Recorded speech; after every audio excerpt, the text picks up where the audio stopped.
আমন্ত্রণ দেশ জনপদ লাইভে আপনাদের সাথে আছি জ্যোতি সরওয়ার।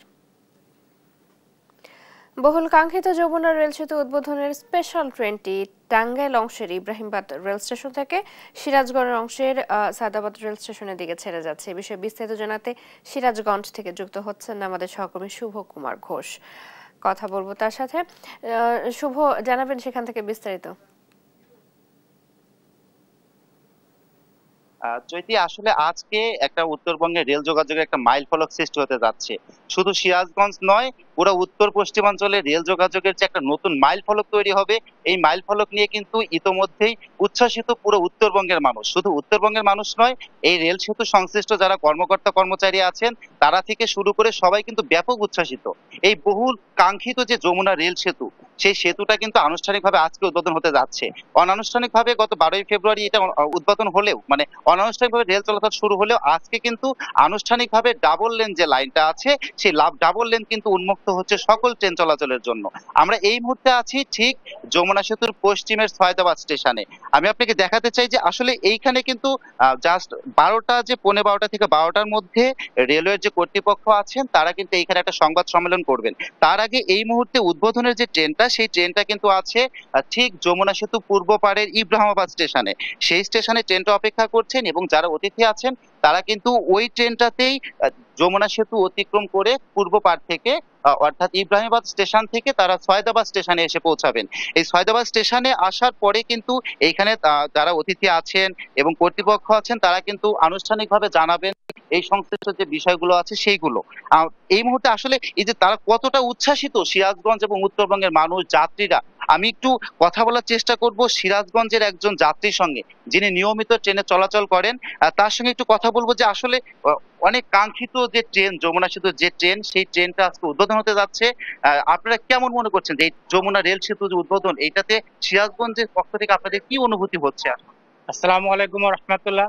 আমি সিরাজগঞ্জের পক্ষ থেকে সবাইকে জানাই অনেক অনেক ধন্যবাদ, অনেক শুভেচ্ছা। এই ট্রেনটা চালু হওয়াতে আমাদের শুধু সিরাজগঞ্জ নয়, সারা উত্তরবঙ্গে তথা উত্তরবঙ্গ, পশ্চিমবঙ্গ, এদের জন্য একটা উন্মুক্ত দ্বার খুলে গেল। আর সরকারকে অনেক ধন্যবাদ যে ঈদের আগে এটারে উদ্বোধন করার জন্য। আমাদের আগে যে ট্রেনের যা সময় লাগতো প্রায় আধা ঘন্টা, আর আমাদের বর্তমানে এই ট্রেনটা চলতে সেই ট্রেনের সময় লাগবে মাত্র 3.5 থেকে 4 মিনিট, সর্বোচ্চ 4 মিনিট। যার কারণে আমাদের সময় বাঁচবে অনেক এবং আমরা অনেক আনন্দিত এবং আমরা অনেক গর্বিত যে আমাদের এইরকম একটা সুন্দর ট্রেন চালু করার জন্য। আসলে সবাই কিন্তু এইভাবে উচ্ছ্বাসিত। হ্যাঁ, কিন্তু দেখেছি যে যমুনা সেতু পূর্ব স্টেশনে কিন্তু ট্রেনটা অপেক্ষা করছে। হ্যাঁ, এবং যারা ওই পাশ থেকে এ পাশে যাতায়াত করছেন তারা কিন্তু প্রত্যেকেই বলছেন যে ঈদের আগ মুহূর্তে যখন এই ট্রেনটা আসলে উন্মুক্ত করে দেওয়া হচ্ছে রেল সেতুটা, এইটা আসলে ওই যোগাযোগে, বিশেষ করে যে ঈদের একটা যে মানুষের বাড়িতে ঘরমুখ মানুষের যে একটা ঢল পড়বে, সেটাতে কিন্তু একটা বড় সাপোর্ট দিবে এইটা। আমরা একটু কথা বলবো যে এইখানে যারা প্রযুক্তিতে আছেন, এই পাশে যে ইনচার্জ আছেন, হ্যাঁ, একজন প্রকৌশলী আবু তালেবের সঙ্গে একটু আমাদেরকে জানাবেন যে এই রেল সেতুটা কিভাবে তৈরি হয়েছে এবং আপনাদের অগাধ পরিশ্রমের পরে আজকে পূর্ণতা পাচ্ছে। আপনাদের অনুভূতি কি এবং কি ধরনের উপকৃত আসলে হবেন সবাই? Thank you. আসলে এই রেল সেতুটা হচ্ছে জাপানিজ সফিস্টিকেটেড টেকনোলজি যেটা, সেটা ইউজ করা হয়েছে। এবং ব্রিজের স্টিল গুলো হচ্ছে অল ওয়েদার স্টিল, যেটাতে কখনো পেইন্ট লাগবে না বা রাস্ট হবে না। আর আমাদের এই যে কনস্ট্রাকশন যেটা আমরা শেষ করছি, এটার ভিতরে আপনারা জানেন যে কোভিড ছিল, তারপরে হচ্ছে যে ম্যাটেরিয়ালের কোভিড এর কারণে বিভিন্ন, কারণ আমরা যে ম্যাটেরিয়াল গুলো ইউজ করছি ওই ম্যাটেরিয়াল গুলো ম্যাক্সিমাম হচ্ছে অ্যাব্রোড ম্যাটেরিয়াল, আমাদের এক্সপোর্ট নিয়ে আসতে হচ্ছে বিভিন্ন দেশ থেকে। তো কোভিড এর কারণে আমরা অনেকটাই পিছিয়ে ছিলাম। তো শেষ পর্যন্ত আমাদের দেশের এবং বিদেশি যারা আমরা প্রকৌশলী ছিলাম, আমাদের সর্বোচ্চ প্রচেষ্টার মাধ্যমে আজকের এই সফলতম উদ্বোধন পর্যন্ত আমরা আসতে পারি।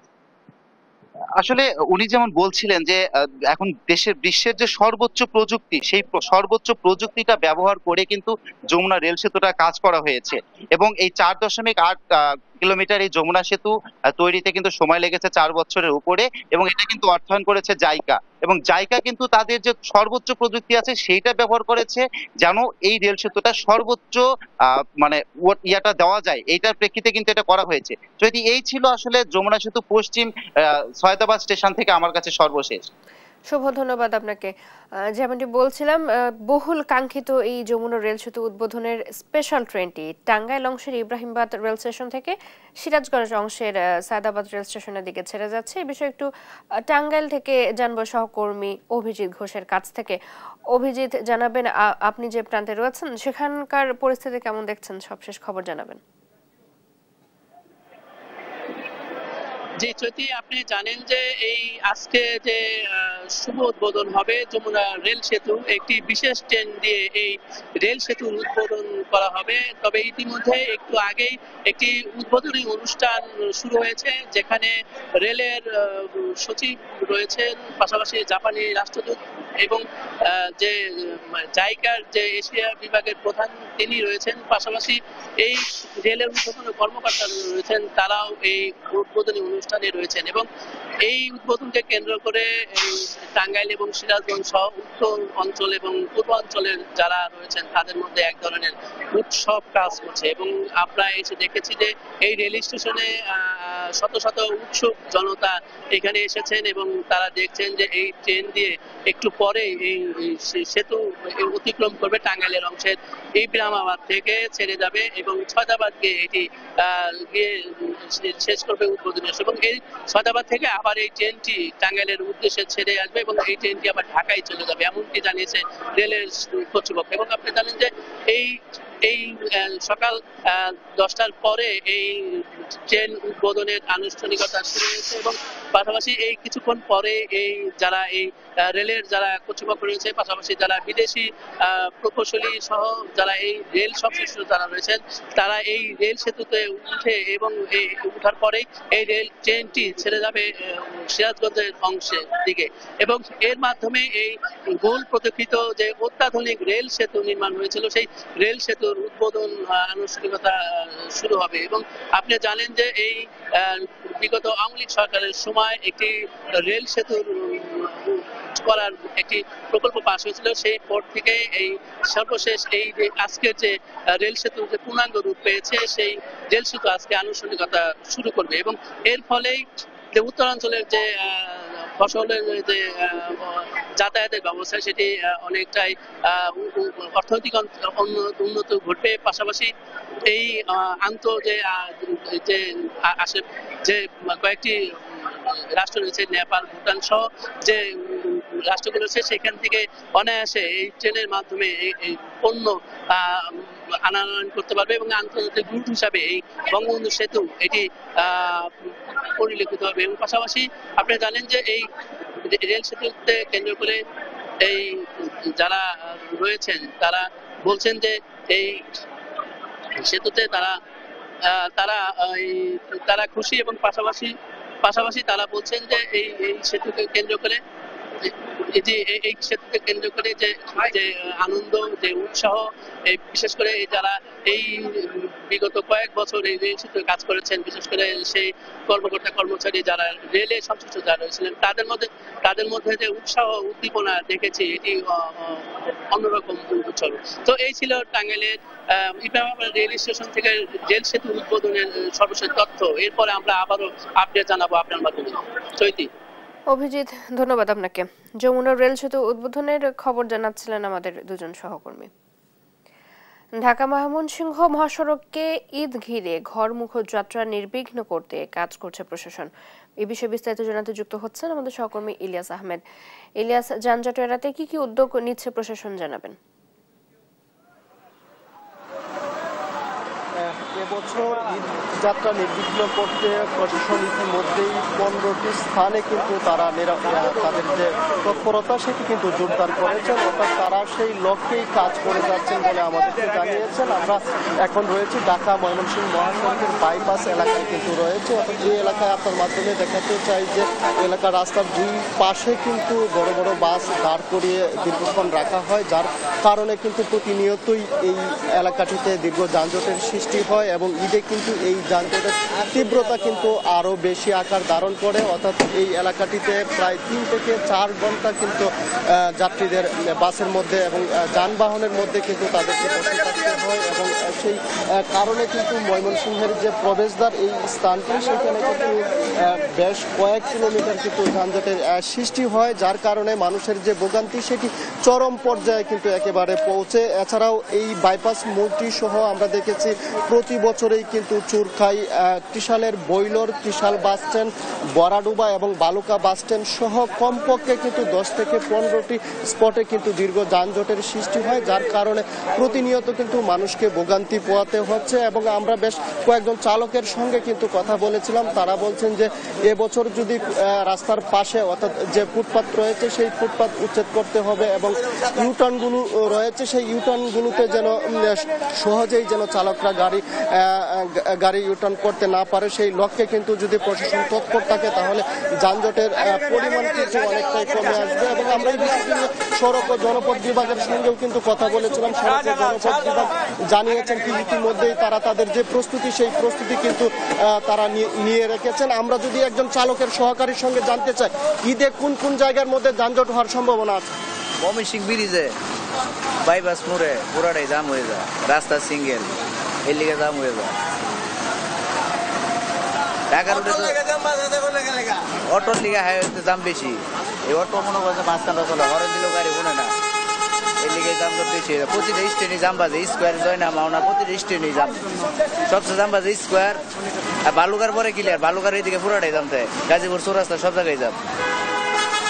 বাস চালকের সহকারী তিনি বলছিলেন যে মহাসড়কে অতিরিক্ত ইজি বাইক চলাচল এবং অন্যান্য গাড়ির কারণে কিন্তু প্রতিনিয়ত যানজট ভোগান্তির মধ্যে পোহাতে হচ্ছে এবং সেই বিষয়গুলো যদি প্রশাসন নজরে নিয়ে কাজ করে তাহলে যানজট কিন্তু অনেকটাই কমে আসবে, সেই বিষয়টি কিন্তু তারা বলছিলেন। আমরা কিন্তু এই বিষয়টি নিয়ে জেলা পুলিশের তারা কথা বলেছিলাম এবং তারা বলছেন যে ইতিমধ্যেই কিন্তু সেই স্থানগুলো তারা নির্ধারণ করে কিন্তু ইতিমধ্যে যে রাস্তার পাশে ফুটপাত রয়েছে সেই ফুটপাতগুলো উচ্ছেদ এবং সড়ক ও জনপথ বিভাগ সহ স্থানীয় প্রশাসন কিন্তু যানজট নিয়ন্ত্রণ ইতিমধ্যেই তারা মাঠে নেমেছেন এবং কাজ করছেন। তারা আশা প্রকাশ করছেন যে এবছর কিন্তু সাধারণ মানুষ ঈদযাত্রা করতে পারবে, সেই লক্ষ্যে তারা কাজ করছেন। এই ছিল আমার কাছে ময়মনসিংহ থেকে সর্বশেষ। ইলিয়াস, ধন্যবাদ আপনাকে। ময়মনসিংহ থেকে আমাদের সাথে যুক্ত ছিলেন সহকর্মী ইলিয়াস আহমেদ। কুষ্টিয়ায় বেসামাল চালের বাজার, সব ধরনের চালের দাম কেজিতে বেড়েছে 3 থেকে 4 টাকা। এ নিয়ে আরো জানাতে যুক্ত হচ্ছেন সহকর্মী নাহিদ হাসান তিতাস। তিতাস, দাম বৃদ্ধির কি কারণ বলছেন মিল মালিকরা? চৈতি, হঠাৎই সপ্তাহ ব্যবধানে কুষ্টিয়ার বাজারে কিন্তু একেবারেই অস্থিরতা বিরাজ করছে চালের দামে। অর্থাৎ সব ধরনের চালের দামই কিন্তু কেজি প্রতি 3 থেকে 5 টাকা করে বেড়েছে, অর্থাৎ প্রতিদিনই বাড়ছে চালের দাম। আর সবচেয়ে বেশি যেটি বেড়েছে সেটি হচ্ছে মিনিকেট চালের দাম, অর্থাৎ ইতিহাসের সর্বোচ্চ রেকর্ড দামে মিনিকেট চাল বিক্রি হচ্ছে 85 থেকে 86 টাকা কেজি দরে। এছাড়াও যে অন্যান্য যে চালের দাম রয়েছে সেগুলোও কিন্তু কেজিতে 3 থেকে 4 টাকা করে বৃদ্ধি পেয়েছে। আমি রয়েছি কুষ্টিয়ার সবচেয়ে বড় খুচরা বাজার পৌর বাজারে। এ বাজারের আজকের বাজার দর যদি আমি জানাই, যেমন মিনিকেট চাল গতকালও 85 টাকা বিক্রি হলে আজকে কিন্তু 86 টাকা বিক্রি হচ্ছে, অর্থাৎ আমি বলতে পারি 5 থেকে 6 টাকা কিন্তু কেজিতে বেড়েছে মাত্র সপ্তাহ ব্যবধানে। এছাড়াও যে মোটা যে আটাশ চাল রয়েছে সেটিও বিক্রি হচ্ছে 60 টাকা কেজি দরে এবং কাজললতা চাল বিক্রি হচ্ছে 75 থেকে 76 টাকা কেজি দরে। অর্থাৎ কুষ্টিয়ার বাজারগুলো ঘুরে আমি যেটি দেখেছি যে সপ্তাহ ব্যবধানে কিন্তু কুষ্টিয়ার বাজারগুলোতে অর্থাৎ 56 টাকার নিচে কিন্তু কোনো চাল নেই। এই যে চালের বাজারটি লাফিয়ে লাফিয়ে বাড়ছে, একে রমজান চলছে, এখন কিন্তু আমি খুচরা যারা বিক্রেতা রয়েছে আমি তাদের সাথে কথা বলেছি, খুচরা বিক্রেতারা যেটি আমাদের বলছে তাদের কিন্তু চালের তেমন বেচা কিনা নেই, তারপরেও কিন্তু মিল গেট থেকে তাদের বাড়তি দামে চাল কিনতে হচ্ছে। তারা এক কথাই মিল মালিকদেরই দুষছেন, তারা বলছেন যে আসলে মিল মালিকরা চালের দাম বাড়িয়েছে তাই কিন্তু বাজারে যার প্রভাব পড়েছে এবং বাজারে এই অস্থিরতা দেখা দিচ্ছে। এদিকে এ বিষয়ে আমি যারা মিল মালিক রয়েছে আমি তাদের সাথে কথা বলেছি, তারা কিন্তু বরাবরের মতোই আগের যে অজুহাত সেটাই যে ধানের দাম মারাত্মকভাবে বেড়েছে এবং এছাড়াও বাজারে তারা ধান পাচ্ছে না, অর্থাৎ ধানের সংকট দেখা দিয়েছে যে কারণে তারা উৎপাদন করতে পারছে না এবং যে পরিমাণ বাজারের চাহিদা মতো চাল সরবরাহ করতে পারছে না, যে কারণে দাম বাড়ছে। আসলে এই যে দীর্ঘ দিন ধরে কুষ্টিয়ার যে চালের বাজারের যে অস্থিরতা, এর পিছনে কিন্তু মিল মালিকদের সিন্ডিকেট এবং প্রশাসনের যে নজরদারির অভাব সেটিকে কিন্তু সাধারণ যারা ভোক্তারা আছেন তারা কিন্তু দুষছেন। সাধারণ ভোক্তারা বলছেন যে দীর্ঘ দিন ধরে কারণে অকারণেই কিন্তু মিল মালিকরা দফায় দফায় চালের দাম বাড়িয়ে দিচ্ছে এবং যেটা তাদের উপরে চাপ পড়ছে। তারা বলছে যতদিন দীর্ঘদিন না পর্যন্ত চালের এই যে মিলগুলো আছে, যারা মিল মালিকরা রয়েছে, সেখানে শক্তভাবে কঠোরভাবে অভিযান চালানো না হবে ততদিন পর্যন্ত কিন্তু কোনোভাবেই চালের বাজার নিয়ন্ত্রণ করা যাবে না। তাই তারা দাবি জানাচ্ছেন যে কঠোরভাবে এই মিলগুলোকে মনিটরিং এর আওতায় আনা হোক এবং এই মিলগুলোর অভিযান চালানো হোক, তবেই কিন্তু চালের দাম কমবে, তাছাড়া চালের দাম কমার কোনো সম্ভাবনা নেই। আপনাকে একটু জানিয়ে রাখতে চাই চৈতি, যে বাংলাদেশের অন্যতম সরু চালের মোকাম কিন্তু কুষ্টিয়ার খাজানগর। এখানে প্রায় 300 থেকে 350 চাল কল রয়েছে, যেখানে প্রতিদিন কিন্তু 600 চাল উৎপাদন হয় এবং দেশের বিভিন্ন জেলায় চলে যায়। যদি এই কুষ্টিয়ার বাজারে যে চালের যে অস্থিরতা শুরু হয়েছে, এটি যদি কোনোভাবে নিয়ন্ত্রণ না করা যায়, তবে কিন্তু দেশের চালের বাজারের যে অস্থিরতা সৃষ্টি হয়েছে এটি কিন্তু আরো বাড়বে বলেই মত দিচ্ছেন যারা সাধারণ ভোক্তা রয়েছে তারা।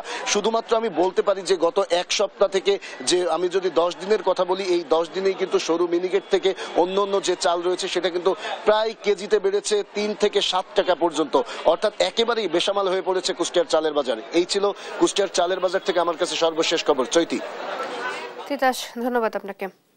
কুষ্টিয়া থেকে চালের বাজারের খবর জানাচ্ছিলেন সহকর্মী নাহিদ হাসান তিতাস। ফুটপাত থেকে শপিং মল সব জায়গায় জমে উঠেছে ঈদের কেনাকাটা। শরীয়তপুরে ঈদের বাজারের পরিস্থিতি জানাতে যুক্ত হচ্ছেন সহকর্মী সাইফুল ইসলাম আকাশ।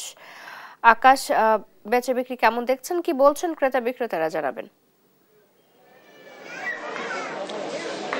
চৈতি, ঈদকে সামনে রেখে শরীয়তপুরের ফুটপাত থেকে শপিং মল সব জায়গায় কিন্তু ক্রেতা উপস্থিতি অনেকটা বেড়েছে।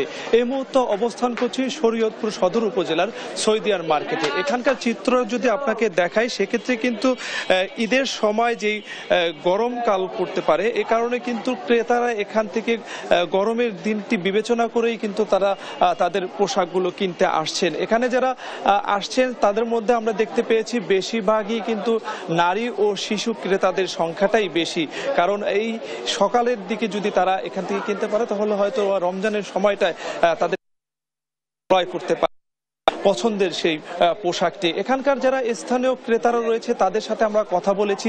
তাদের সাথে আমরা কথা বলে যেটি জানতে পেরেছি যে এবার গত বছরের তুলনায় তাদের পোশাকের দামটা বেশি থাকার কারণে কিন্তু তারা শপিং মলগুলোতে যাচ্ছেন না। বেশিরভাগ সময় কিন্তু লোকাল যে দোকানগুলো রয়েছে সেখানেই কিন্তু তারা ভিড় বেশি জমাচ্ছে। পাশাপাশি যারা দেখেছি নিম্ন আয়ের ও নিম্ন মধ্যবিত্ত আয়ের যারা রয়েছেন তারা কিন্তু ফুটপাত থেকে তাদের পছন্দের মতো তাদের বাজেট অনুযায়ী কিন্তু তারা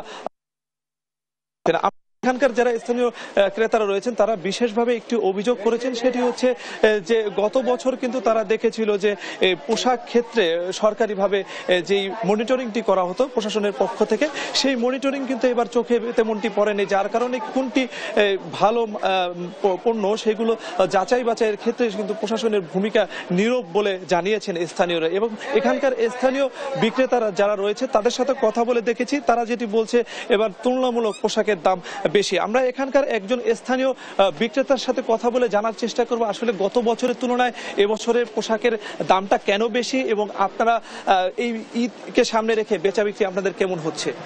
জি ধন্যবাদ দেশ টিভিকে। আলহামদুলিল্লাহ গতবারের তুলনায় এবার বেচা বিক্রি ধরতে গেলে এখন পর্যন্ত ওইভাবে লাগে নাই, আর এখন মাত্র 16 রোজা, তো সামনে এখন 14 দিন বাকি, তো আশা করি সামনে আমাদের বেচা কিনা আশানুরূপ অনেক ভালো হবে।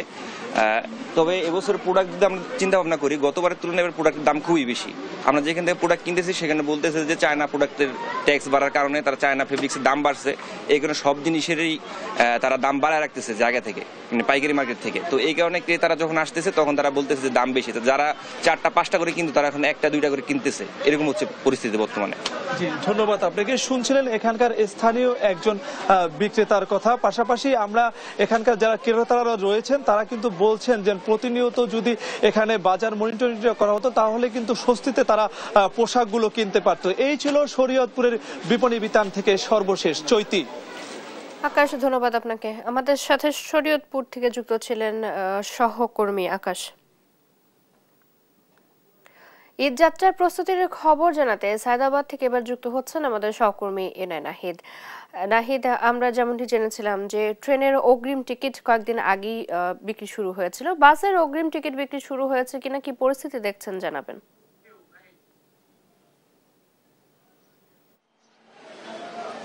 ধন্যবাদ চৈতি। যেমনটি আপনি বলছেন, এই মুহূর্তে আমি আছি সায়েদাবাদে। আপনি জানেন যে পবিত্র ঈদুল ফিতরের নারীর টানে বাড়ি ফেরা ঘরমুখী মানুষের যাত্রা নির্বিঘ্ন করতে বাস ও ট্রেনের অগ্রিম টিকিট বিক্রি চালু হয়েছে। তবে আমরা এই মুহূর্তে সায়েদাবাদে আছি, এখানে পরিবহন সংশ্লিষ্টরা বলছে যে বাসের টিকিটে তেমন সারা এখনো পাওয়া যাচ্ছে না। ঈদ যত ঘনিয়ে আসবে অর্থাৎ 24-25 তারিখের দিকে তারা আশা প্রকাশ করছে বা আশাবাদ জানাচ্ছে যে বিক্রি বেশি হবে। আপনাকে জানিয়ে রাখি যে কিন্তু পঞ্চম দিনের মতো টানা ট্রেনের বিক্রি অগ্রিম টিকিট বিক্রি শুরু হয়েছে। আপনি জানেন যে গত 14 তারিখ থেকে প্রতি 10 দিন আগের টিকিট বিক্রি হচ্ছে, অর্থাৎ 14 তারিখে দেওয়া হয়েছিল, 24 তারিখের, 15 তারিখে, 25 তারিখের, 16 তারিখের, 26 তারিখের, এভাবে আজকে 18 তারিখে দেওয়া হবে 28 তারিখের অগ্রিম টিকিট। এবং সকাল 8টা থেকে 2টা এই দুইটি পর্বে 8টা থেকে দেওয়া হচ্ছে পূর্বাঞ্চলীয় রুটের ট্রেন চলাচলের টিকিটগুলো এবং 2টা থেকে 8টা থেকে পশ্চিমাঞ্চলের রুটের, আর 2টা থেকে হচ্ছে পূর্বাঞ্চলের ট্রেনের রুটের টিকিট দেওয়া হচ্ছে। কিন্তু বাসের চেয়ে এই মুহূর্তে আমরা রেল স্টেশনগুলোতেই বেশি অনলাইনের, যেহেতু এবারও শতভাগ অনলাইনে টিকিট কাটা হচ্ছে, বাসের চেয়ে আপনার ট্রেনে সারা বেশি পড়ছে এবং ট্রেনের যাত্রীরা বেশি টিকিট কাটছে বলে জানাচ্ছেন স্টেশন রেলওয়ে সূত্র। তো বাংলাদেশ রেলওয়ের সিদ্ধান্ত অনুযায়ী রেলওয়ে সূত্র আমাদেরকে যেটি জানিয়েছে যে ঢাকা থেকে পশ্চিমাঞ্চল এবং পূর্বাঞ্চলে চলাচল করা 43টি আন্তনগর ট্রেনের অগ্রিম টিকিট বিক্রি তারা অনলাইনে বিক্রি শুরু করেছে। এর মধ্যে সকাল 8টা থেকে পশ্চিমাঞ্চলের 20টি এবং আন্তনগর ট্রেনের টিকিট বিক্রি শুরু হচ্ছে এবং পূর্বাঞ্চলের 23টি আন্তনগর ট্রেনের টিকিট বিক্রি শুরু হবে দুপুর 2টা থেকে। তবে অনেক যাত্রী কিন্তু ট্রেনের এই অনলাইনে টিকিট কাটতে তাদের ভোগান্তির কথা জানাচ্ছে যে অনলাইনে টিকিট কাটতে গিয়ে তারা টিকিট পাচ্ছে না। তো এই টিকিট বাস ও ট্রেনের অগ্রিম টিকিট নিয়ে এই ছিল আমার কাছে সব শেষ। লক্ষ্মীপুর রুটে ইলিশা ফেরিঘাটের যানজট, ঘাটে নষ্টের উপক্রম, তরমুজ সহ কাঁচামালের। বিস্তারিত জানাতে যুক্ত হচ্ছেন সহকর্মী ছোটন সাহা। ছোটন, এ নিয়ে যাত্রী চালকদের প্রতিক্রিয়া কেমন দেখছেন জানাবেন। চৈতি, এটি হচ্ছে দেশের দক্ষিণ পশ্চিমাঞ্চলের একটি অন্যতম গুরুত্বপূর্ণ এবং বলা যায় এটি একটি দীর্ঘতম ফেরি রুট। যে কারণে এটি অনেকটাই গুরুত্বপূর্ণ থাকার কারণে এই রুট দিয়েই কিন্তু দেশের দক্ষিণ পশ্চিমাঞ্চলের 21 জেলার যে যানবাহন সেগুলো চলাচল করছে। কিন্তু বর্তমানে এই রুটটি এখন ভোগান্তির কারণ হয়ে দাঁড়িয়েছে, কারণ গত এক সপ্তাহ ধরে কিন্তু দীর্ঘ জাট এবং আজকেও দেখতে পাচ্ছি আমরা প্রায় 2 কিলোমিটার দীর্ঘ, উভয় পারে প্রায় 2 কিলোমিটার দীর্ঘ লাইন জট লেগে রয়েছে, যার মধ্যে কাঁচামাল বাহী এবং তরমুজ 90টি গাড়ি, যার মধ্যে 70টি গাড়ি কিন্তু তরমুজ বাহী। এসব গাড়ি পারাপার হতে না পারায় কিন্তু না হওয়ার ফলে কিন্তু তাদের দুর্ভোগ পোয়াচ্ছেন তারা, এবং একই সাথে তারা বলছিলেন যে নির্দিষ্ট সময় গন্তব্যে পৌঁছাতে না পারলে এই সমস্ত তরমুজবাহী গাড়ির যে তরমুজ রয়েছে সেগুলো আসলে পছন্দ হবে। আমরা একজন ট্রাক চালকের সাথে কথা বলতে চাই।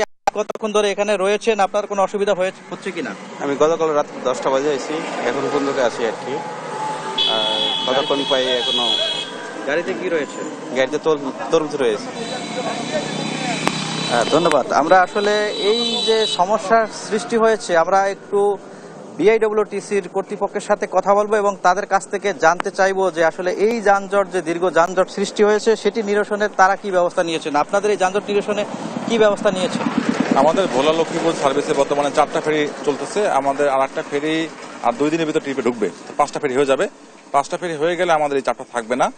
তরমুজ ভোলা অঞ্চলে তরমুজের বাম্পার ফলন হওয়ার কারণেই আসলে অত্যাধিক গাড়ির চাপ, এবং আমাদের সক্ষমতা আছে, কিন্তু তারপর আমরা পাচ্ছি না নাব্যতা সংকটের কারণে। কারণ আমাদের যে দূরত্ব ছিল 22 কিলোমিটার, সেটা এখন হচ্ছে 35 কিলোমিটার। 35 কিলোমিটার যেতে আমাদের প্রায় দ্বিগুণ সময় লাগতেছে।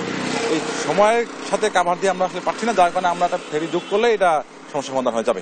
ধন্যবাদ। যেমনটি শুনছিলেন, আসলে বিআইডব্লিউটিসি কর্তৃপক্ষ আসলে এখানে আরেকটি ফেরি যুক্ত করার চিন্তা ভাবনা করছে। হয়তো এটি যুক্ত করা হলে এখানকার যে যানজট সেটি নিরসন হবে। তবে এখানে নতুন করে আরেকটি সমস্যার সৃষ্টি হয়েছে। এখানে যেহেতু বিআইডব্লিউটি এর ঘাট রয়েছে দুটি, একটি লো ওয়াটার এবং আরেকটি হাই ওয়াটার, তো একটি ঘাট কিন্তু ব্যবহার করতে হচ্ছে বিআইডব্লিউটিসি এবং বেসরকারি যে প্রতিষ্ঠান কার্নিভাল যে নৌযান রয়েছে সেটি। তো এখানে যে সমস্যাটি তৈরি হচ্ছে, এই বেসরকারি নৌযানগুলো আসলে একই ঘাটে অবস্থান করার কারণে যে লোড এবং আনলোডে যে সমস্যা হচ্ছে, এই কারণে কিন্তু দীর্ঘ জট কিন্তু লেগে রয়েছে। তো এটি সমাধানে ঊর্ধ্বতন কর্তৃপক্ষ এবং বিআইডব্লিউটিএ এর পক্ষ থেকে কিন্তু আসলে বলা হয়েছে যে নির্দেশনা মেনে চলার জন্য, তো সেটি কিন্তু তারা মানছে না, যে কারণে দিনের পর দিন আসলে নিরসন করা না হয়, সেক্ষেত্রে ট্রাক চালক এবং শ্রমিকদের এবং মানুষদের যে ভোগান্তি সেটি আরো দীর্ঘ থেকে দীর্ঘতর হবে। তো এ ছিল আমার কাছে ভোলা লক্ষ্মীপুর রুটে যে পরিবহনের দীর্ঘ জট সৃষ্টি হয়েছে তা নিয়ে সর্বশেষ তথ্য। ফিরছি স্টুডিওতে চৈতির কাছে। চৈতি। ছোটন, ধন্যবাদ আপনাকে। ভোলা লক্ষ্মীপুর রুটে ইলিশা ফেরিঘাটের যানজটের খবর জানাচ্ছিলেন আমাদের সহকর্মী ছোটন সাহা। আশুলিয়ায় কলকারখানার দূষিত বর্জ্য পানিতে সৃষ্টি হয়েছে জলাবদ্ধতা, এতে চরম ভোগান্তি পোহাচ্ছে স্থানীয়রা। এ নিয়ে আরো জানাতে যুক্ত হচ্ছেন সহকর্মী দেওয়ানি বোন। এমন সমস্যা নিরসনে প্রশাসন কোনো কার্যকর পদক্ষেপ নিচ্ছে কিনা জানাবেন। চৈতি, আপনাকে ধন্যবাদ। আমি এই মুহূর্তে রয়েছি আশুলিয়ার যে কাঠগড়া এলাকা রয়েছে সেই এলাকার যে আমতলা জায়গাটিতে। আপনি আমার পেছনের যে দৃশ্যটি দেখতে পাচ্ছেন যে এইখানে যেহেতু শিল্প অধ্যুষিত এলাকা হতে এখানে নিম্ন আয়ের যে মানুষগুলো বসবাস করে, যারা কলকারখানায় চাকরি করে থাকেন, সেই সমস্ত মানুষ কিন্তু এই সমস্ত টিন শেড বা এই যে বসতিগুলো রয়েছে সেখানে বসবাস করেন। অথচ এই অঞ্চলের যে সমস্ত মিল কারখানা রয়েছে, বিশেষ করে ডাইং কারখানাগুলো, সেই ডাইং কারখানার পানিগুলো সরাসরি কিন্তু সড়কে ছেড়ে দেওয়াতে কিন্তু সেই পানিগুলো যে সমস্ত নিচু জায়গাগুলো আছে সেই জায়গাগুলোতে এসে এভাবে কিন্তু জলাবদ্ধতা তৈরি করছে। এটি শুধু যে এখনকার চিত্র এটি তা নয়, এটি কিন্তু বছরের পর বছর কিন্তু এই সমস্যাটি এই এলাকায় রয়েছে, যার কারণে কিন্তু এই অঞ্চলে যারা বাসিন্দা রয়েছে তারা কিন্তু এই দুর্ভোগ থেকে কোনোভাবেই লাঘব পাচ্ছে না। দেখতে পাচ্ছেন যে সড়কগুলো তলিয়ে আছে, এখানকার যারা ব্যবসা প্রতিষ্ঠানগুলো, যেসব ব্যবসা প্রতিষ্ঠানগুলো রয়েছে সেগুলোতেও কিন্তু ব্যবসা প্রতিষ্ঠান যারা পরিচালনা করছে তারা কিন্তু কোনো ধরনের এই দোকানগুলোতে না আসতে পারার, মানুষজন না আসার কারণে কিন্তু তারা প্রতিনিয়ত লোকসান গুনছেন। পাশাপাশি এই সমস্ত এলাকায় যে সমস্ত ভাড়াটিয়া, যে সমস্ত এই এলাকায় যারা বসবাস করেন, এই যে বাড়িওয়ালারা রয়েছেন, তারা যেটি বলছেন যে ভাড়াটিয়ারাও কিন্তু এখানে থাকছে না, যেহেতু এই পানিতে প্রচন্ড দুর্গন্ধ, সে কারণে কিন্তু এখানে কেউ রুম ভাড়া নিতে চাচ্ছেন না। আমরা একটু স্থানীয় যারা রয়েছেন তাদের সাথে একটু কথা বলবো যে কি ধরনের দুর্ভোগ পোহাচ্ছেন, কতদিন ধরে রয়েছে এই সমস্যাটি, একটু বলবেন যে এই সমস্যা আপনারা কতদিন ধরে আছেন? বহুদিন থেকে, 2-3 বছর এই অবস্থা। যাওয়া আসা ডাইংয়ের পানি এদিকে ফেলাই দেয়, ঢালে দেয়, এদিকে আসে ময়লা পচা দুর্গন্ধ, যাওয়া আসা কষ্ট সমস্যা, আর তার আন্দারে যাতে আসতে পারি না, এই যে সমস্যা। এই দুর্ভোগে আমরা অনেক দিন যাবত আছি। আমরা ঠিক মতো অফিস আদালত করতে পারি না, বাচ্চা কাচ্চা রাখতে পারি না, চাকরি বাকরি করতে পারি না, আমাদের এই দুর্গন্ধে অসুস্থ হয়ে যাই, ঠিকভাবে ডিউটি করতে পারি না, অনেক অবস্থা খারাপে আছি। কোথা থেকে আসতেছে এই পানি?